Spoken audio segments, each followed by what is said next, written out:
Gauguin. Gauguin started as an impressionist when he was influenced by the exhibition. He became really entranced with this style of art, and even though he was not a trained painter, he changed his mind for his profession, and he left his family and his job in Paris to become a painter. So he was initially schooled in Impressionism. He looked up to them and studied what they believed in and their style. But he really broke away because he became fascinated with his own thing. And so he's known to be really a pioneer in symbolism. And so this is a really good transition between post-impressionism into symbolism. So that's using color and emotion to convey your meaning through symbols. So this is a really famous work by Gauguin. You can see, I think, the influence from, again, Japanese prints, arbitrary color, lots of kind of stylized or almost abstracted imagery. But I think a hallmark of Gauguin's, you're going to be able to recognize Gauguin, is when you see his native or his primitive series.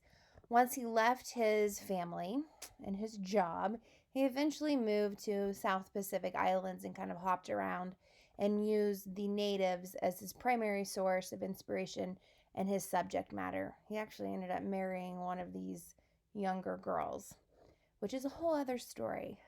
But look that up on your own.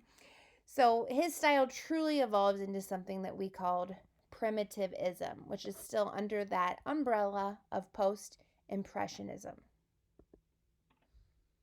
Gauguin was one of the first key participants in this movement called Primitivism.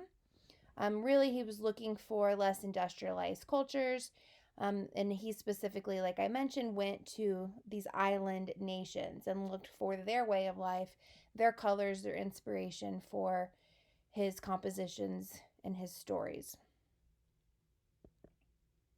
Sorry, this is blurry, but our work in year 250 is number 123, his epic masterpiece. Where do we come from? What are we? Where are we going? So you can see this is rather a large painting horizontally from left to right. Lots of notable figures. Sorry for the nude women, but again, that was his subject matter. Kind of monochromatic, even though he's known as being an expressionist in the use and the style by using his arbitrary colors. This one really is kind of muted and softer. We don't have the bright reds and the bright yellows. So what's going on with this painting? Where are we going? Gauguin is considered to be a Sunday painter because he really chose to paint for his own enjoyment. He didn't come up as a painter. He wasn't officially trained as a painter. He had a different job, a different education and career, and he broke off to become basically a hobby painter. He visited specifically Tahiti and French Polynesia, and then he ended up moving there and didn't return.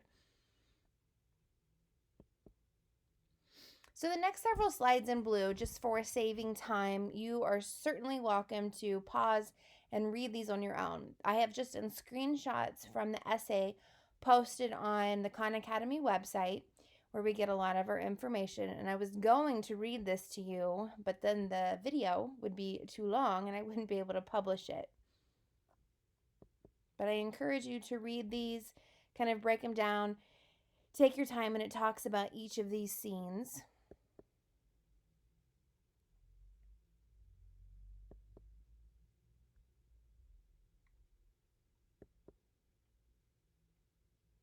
So I like this one. Not only does Gauguin's text in the previous slide clarify some of basically the painting's undescribable imagery, it also invites us to read the image. So how do we interpret it? Gauguin suggests that the figures have mysterious symbolic meaning and that they might answer the questions posed by the work's title.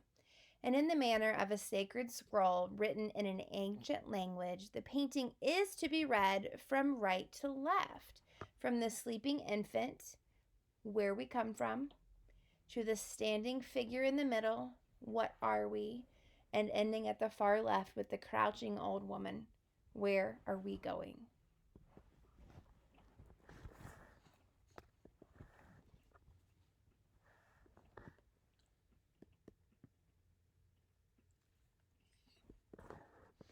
Okay, so you can read this, break this down, and write it down as well. But again, just to summarize, right to left, I like that, like an ancient scroll. Content, he really believed that his paintings were a summation of his artistic genius.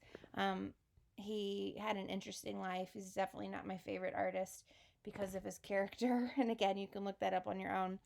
And context, he's really representing his manifesto, so his beliefs. Why did he move here? Why is he using the primitive and basically the underdeveloped island nations as his inspiration and subject matter?